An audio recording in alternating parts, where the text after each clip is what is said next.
Hi everyone, Brian, alcoholic addict. It is nice to look a little more intimate with the new spiritual family here. Turn my camera on for once. Normally I'm at work. Um, it's a pleasure to come and speak. I want to thank Chrissy for that. It's nice to see everyone. First things first, I'm not the most important person in the room tonight. That's the newcomer. Anyone coming back today, the newcomer, you are the most important people in the room. And thank you for being here. Thank you for, sharing your bravery with me. Um, yeah, I'm an alcoholic and an addict. I already said that, but you got to say that again. This is a constant reminder. If I don't remind myself, I'm going to forget. I don't want to forget because if I forget, I risk life or death. Um, my most favorite saying in the big book, and I love it because this big book is written in like the 30s. So it is those two with grave mental and emotional disorders can recover if they have the capacity to be honest. We say that like it's just some kind of like grave disease if you have a mental illness. And I'm like the Heinz 57, a mutt of mental illness. And that's okay. But today, I have God in my life. And for the first time ever, I've been able to sit with mental illness and understand it without having a drug or a drink. And that's wonderful. It is absolutely wonderful. I never had that. Yeah, I was diagnosed with bipolar, no, not bipolar, borderline personality disorder. And when I was younger, I actually thought this kind of funny. Um, I was like, it's okay. It's okay. I only have a small little bit of it. I didn't understand that the whole disease was called borderline personality disorder. I'm like, I just have a little bit of it. That's so it's okay. I'm not fully messed up. Let's see. So I'm from Hamilton, Ontario. I have a mom, I have a dad, obviously. Uh, they were both alcoholic. They were young when they had me. I can't speak for this fully, but they were sick. I recognize that today that they were sick. My speech is going to be all over the place. I'm a jumpy person. I'm like the squirrel from over the hedge. ADHD to the walls. Okay. Um, Growing up was rough. I had a very rough upbringing. My mother was a sick woman. Um, I don't think she fully understood love. I really don't. You see, me and my sister, we were definitely like show children. There was a lot of mental, emotional, and physical abuse there. We were kind of to be seen, not really heard. We were like the little puppets for her. And that was a hard one. That was a hard one. Her and my mom used to fight, or sorry, yeah, her and my father used to fight a lot. And, I was no stranger to seeing the police at my door, seeing, fights get broken up by police officers, verbal abuse, just constant, right? At a very young age, I was taken away from my mom and I lived with my grandparents. And I thought, yeah, we're getting saved. We're getting saved today, right? No, they're just evil people too. They were sick. It didn't stop. So life continued. I just continued living. I just continued thinking this is normal. This is how kids are supposed to act, right? Like just having this fear, this emotional anxiety, just not really knowing what love is, just begging for attention. And it was a bunch of us too. It was my cousins, all of us. At one point, my grandparents had custody of two of my cousins. My whole family's got a lot of alcoholism in there, and you can still see that to this day. Um, and that's okay. It's not for me to solve. It's not for me to deal with. My number one priority is my own sobriety, and I accept that. So my life continued on, and this will be the first time I openly say this in a meeting without kind of beating around the bush. I was molested as a child, and it wasn't acknowledged properly ever. And it happened more than once. And I say that today because I read my daily reflection and I read my grievance book and I read my Jesus calling book, and everything told me to say that because in the grievance book, it says, I have a heavy burden, but I will not make it larger by camouflaging who I am. I don't have to let who I am be who I am fully, but that is in my past. When I pray to God, I don't ask for the burdens to be taken away. They're not going to get taken away just like that. He's not a magician. But I ask for stronger shoulders so that I can walk. One of my favorite prayers is by Dr. Bob, and that's the camel prayer. I'm not going to get into it because I know we're timed. Beautiful prayer. Just about picking it up and carrying it, asking for help. That's what AA is. You come here, we ask for help. You see, you don't have to be alone anymore when you come to a room of AA. You have help all around you. So I continued living. I literally just continued living my life, thinking this is normal. I hate myself. What else can I do?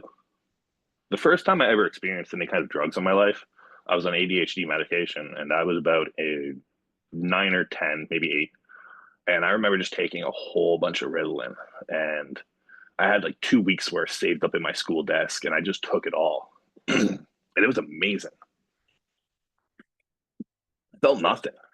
And that's what I wanted for the first time. I was like, I felt nothing. I had no emotion.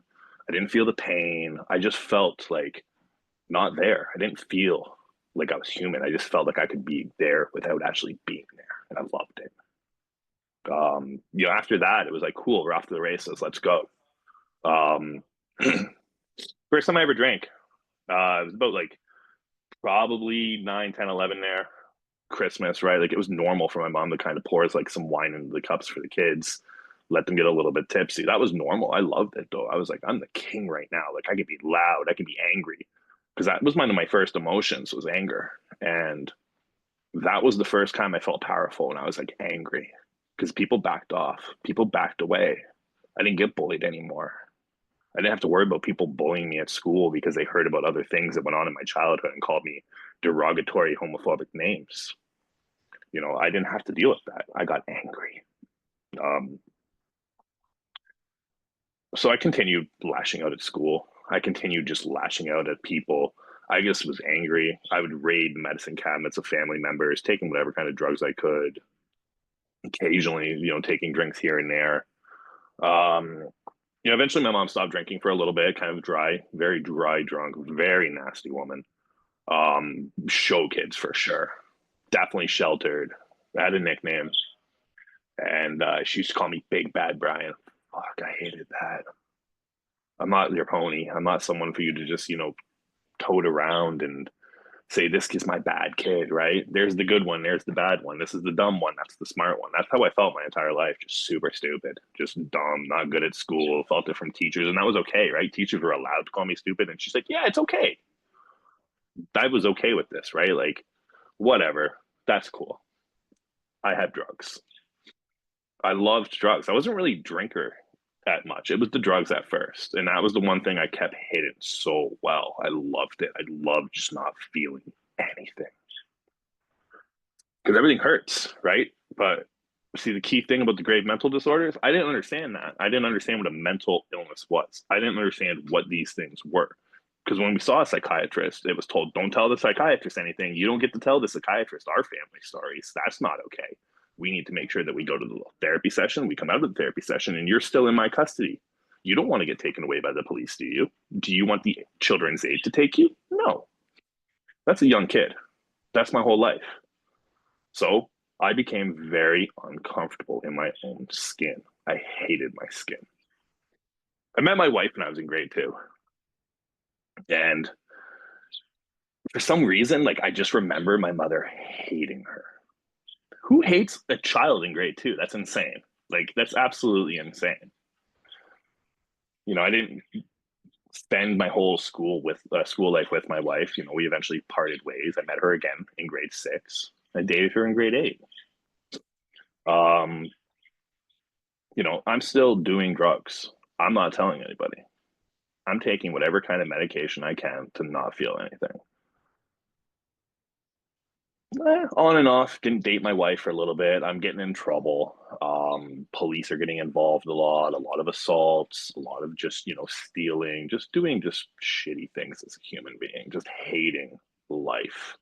I lived with my mom for a while after my grandparents only had us for custody for maybe a couple months. Um, Again, it's just a weird, awkward relationship with my mother, my stepdad. I don't really know my father. I'm not seeing him. Everything I'm being told is he's an alcoholic piece of shit. And that's just in my mind playing again and again and again. So I hate everything. I'm angry. I'm hostile. And I'm dating my wife at 15 years old. And I don't know how to treat women because my mother hasn't taught me this. So I'm verbally abusive to her, physically abusive. I'm not a good person. I am a piece of shit to this woman, this young girl at the time, teenager, who is just trying to help me, just trying to date me, just trying to love me. But I don't understand love. I don't know what love is. I don't know how to love. I think love is a control game. I think love is earned. I don't think love is, just a mutual feeling. I don't really know what it is. So I'm trying to be controlling. I'm a piece of shit, right? That's what I'm doing.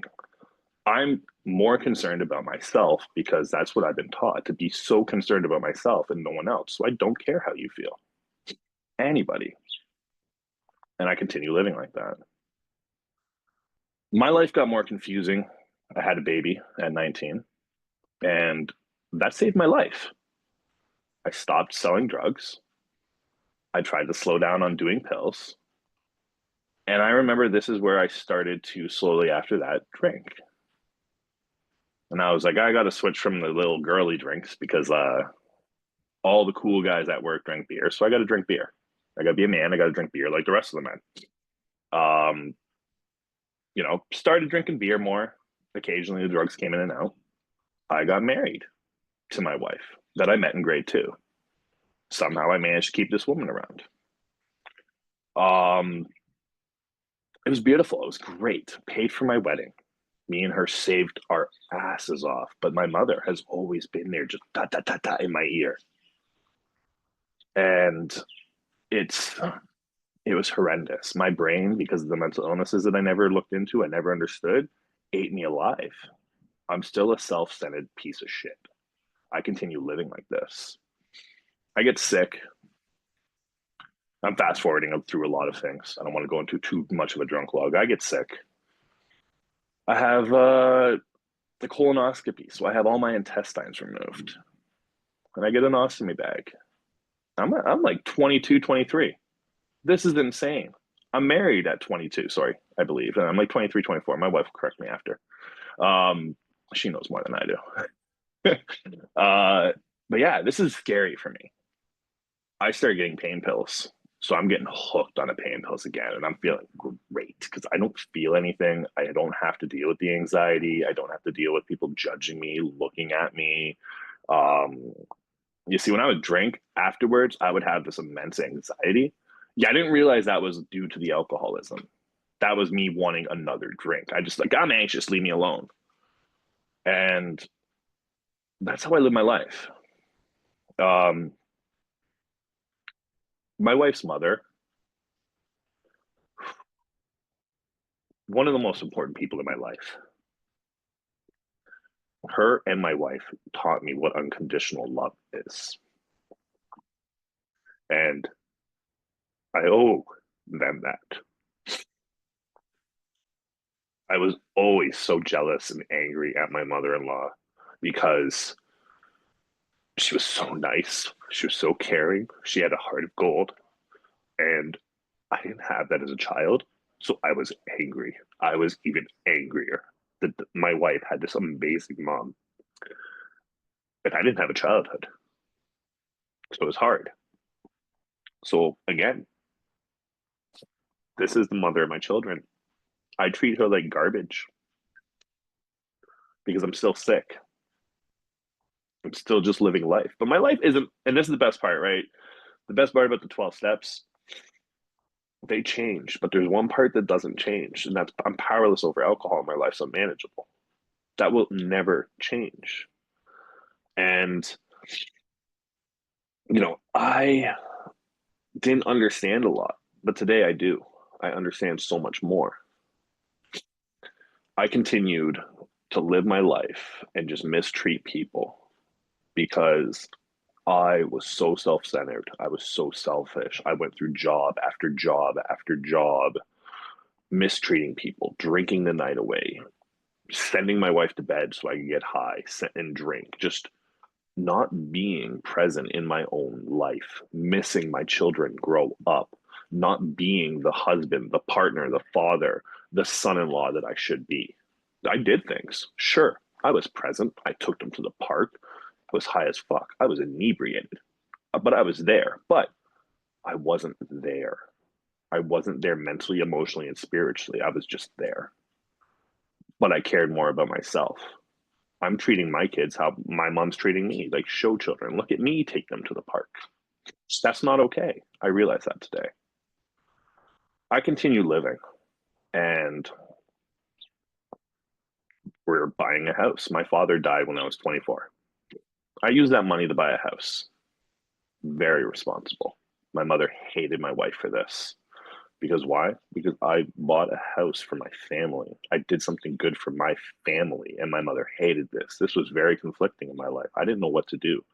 I'm sick in the head, so I don't understand a lot what's going on because I was told my entire life I was stupid. But I'm fighting the inside of my own mind right now, and I'm curing this with alcohol and drugs. And I just kept living like this. The days I wasn't drinking, I was just mean. The days I wasn't on drugs, I was just full of anxiety and angry at the world and taking everything out on everyone. And it got so much worse. In my last year, is I would say I started actually reading the Bible. And when I think about it, it's kind of funny because it's like it was my spirit was crying out for help before my body was ready to even ask for it. In my last year of drinking, I couldn't keep my job. I was calling in sick. I was showing up to work drunk. I was drinking on the job. I was showing up high. Um, I couldn't even function as a human being. My last year was just bottom after bottom. I've already had so many bottoms. I've lost jobs to drinking, right? I've crashed the car because I was, intoxicated and lost control, not paying attention, you know. But no, not me. I'm still managing my life. I'm still doing okay. I'm still, mistreating my wife. I'm still just being an ignorant person on this earth. But my life's okay and my life's manageable. I didn't understand that part, right? I knew I was an alcoholic. I was okay with that. I accepted the alcoholism 100%. It's okay to be an alcoholic.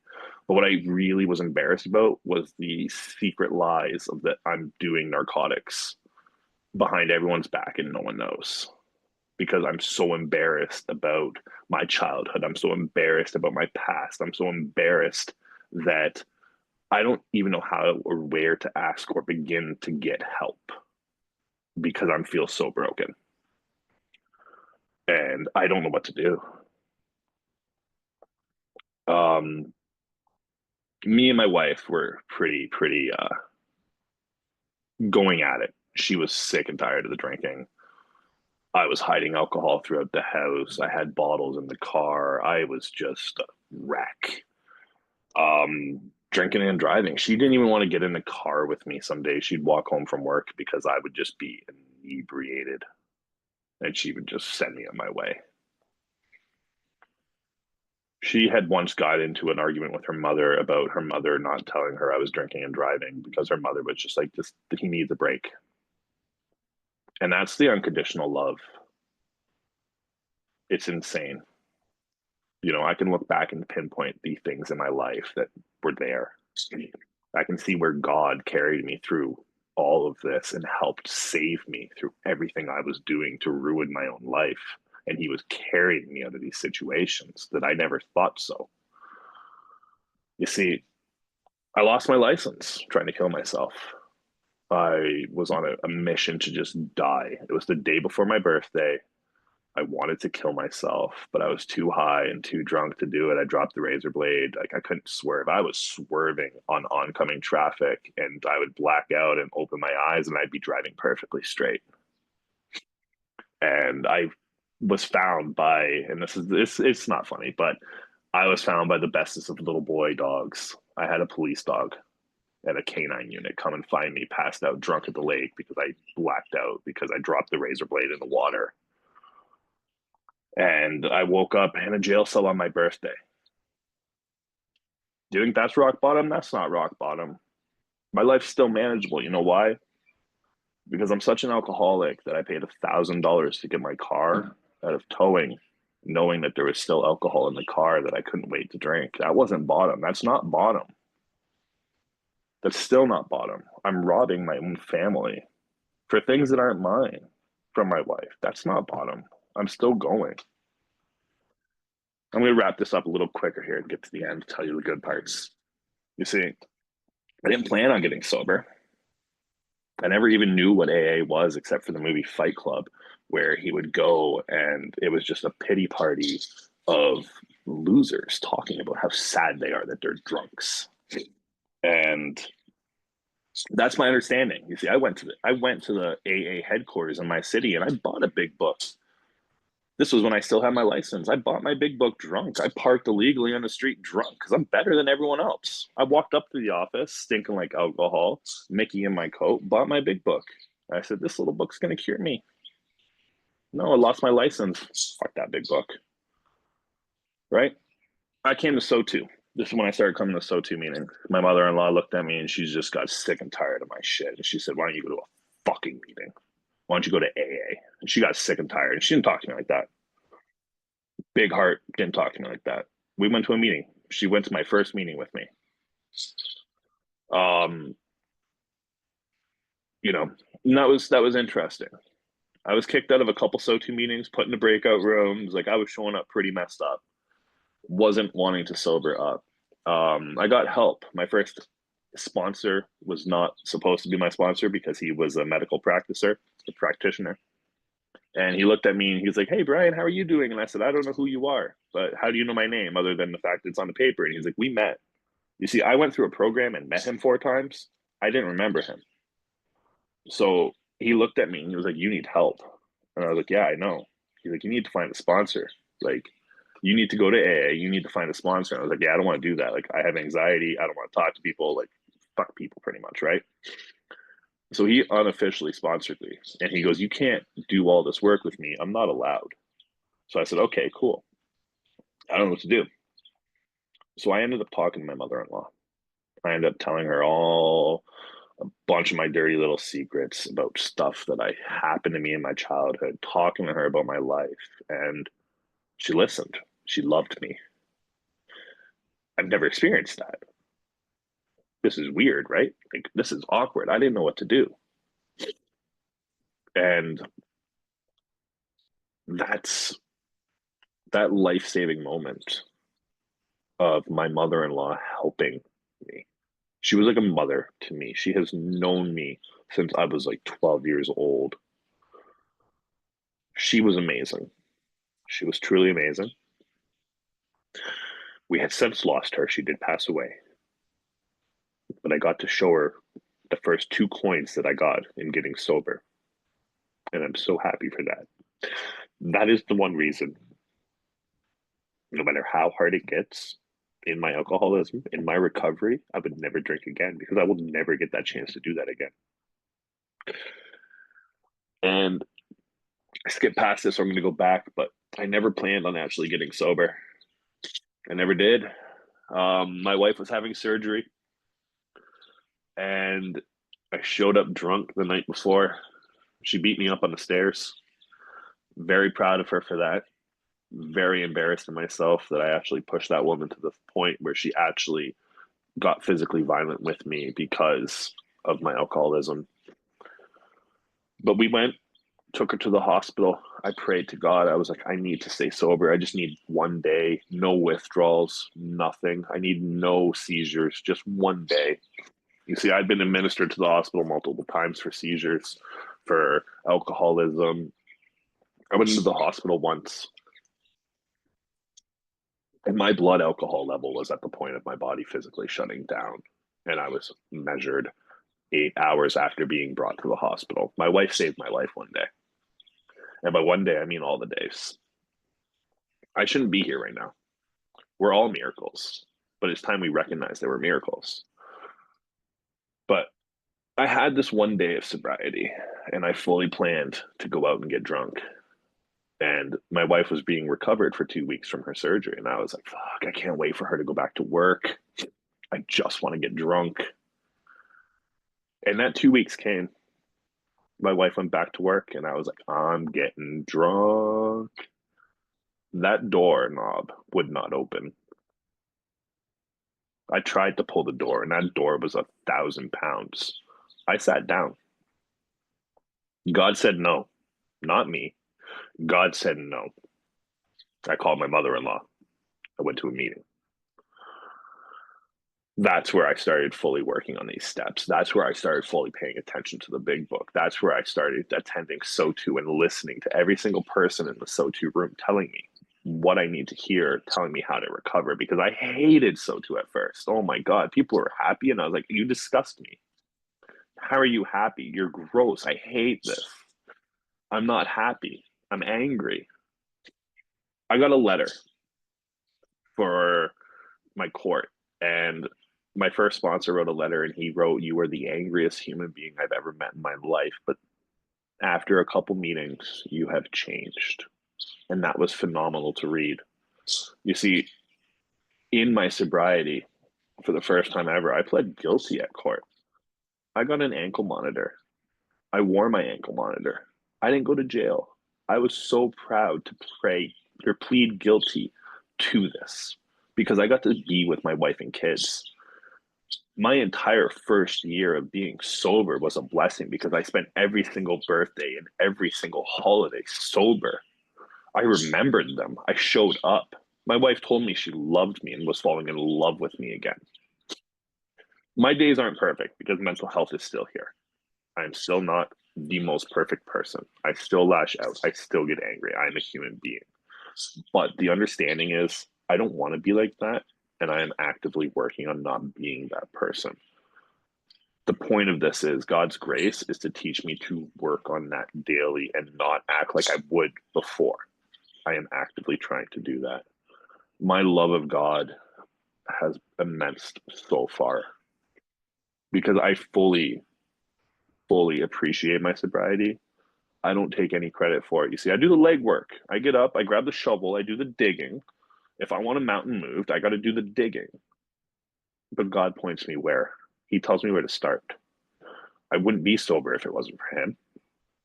And I wouldn't be here if it wasn't for Him. The people put in my life, they're teaching me unconditional love. They're teaching me how to love my own self because for the most of the time, I had the hardest time loving myself and I always have felt uncomfortable in my skin.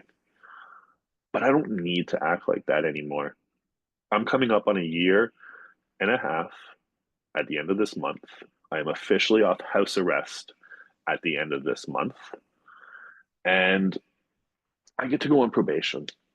I don't ever have to pick up drugs or alcohol every time my mental illness acts up. I don't have to, and that's beautiful. I spend my days listening to audiobooks, podcasts, understanding myself.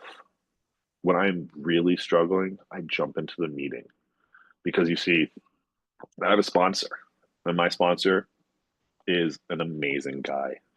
For my 1 year sobriety, my wife got to come with me to my meeting and we sat down and I got to hear my sponsor's story and I was so amazed and blown back by his bravery. And he tells me, everybody in the room is your sponsor, not just me. You need to listen to everybody. You show up and you listen to what they're saying. You don't think about what you're going to share. You listen to what they're sharing because this is their time to speak, not yours. That's called meditation. When you speak, that's called prayer. So that's what's happening right now. I'm praying. You guys are meditating. And when we're done speaking, I'm going to meditate while you guys pray. It is an awesome program.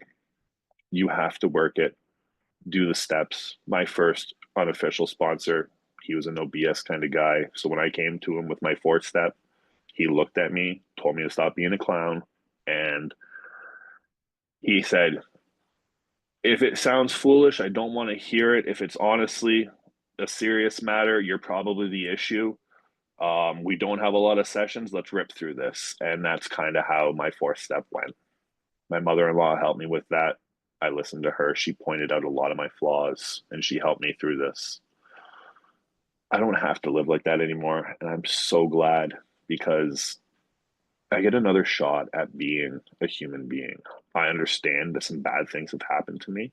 I understand I've done some bad things, but today I get to use that as a tool to help not only myself, but I get to use that as a tool to let other people know you don't have to be afraid. You don't have to be ashamed. You can live a normal life and you can love yourself by loving other people. Honestly, thank you for allowing me to share.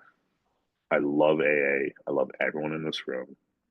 And I wouldn't be here today if it wasn't for my God and these rooms. Thank you, everyone.